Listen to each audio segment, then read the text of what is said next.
बजवा ले बजनिया हो भैया, डोलिया लिहले कहार।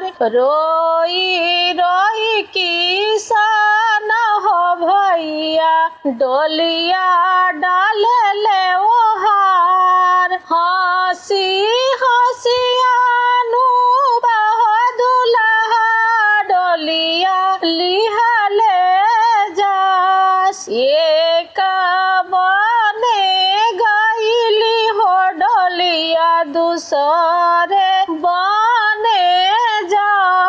पर्दा उठा के जब देखेली बहिना, पीछावा से भैया हमरे आ।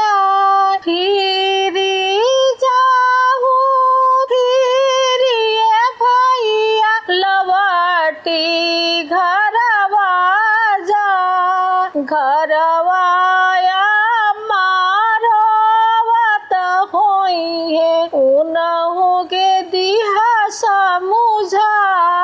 दुआरा बैठल पापा रोवत होई है, उनहु के दिहा समझा।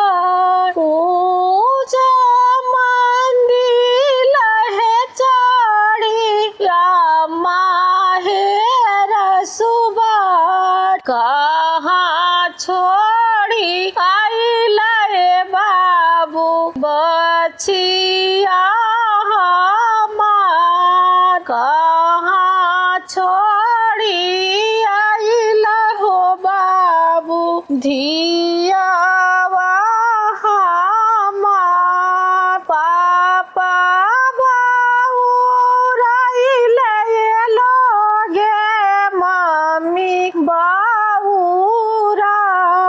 जीनी कैले बिया हवाए अम्मा, उन्हीं लिहले जास। पुतावा पतोहिया अम्मा, जाई बुभुलाई।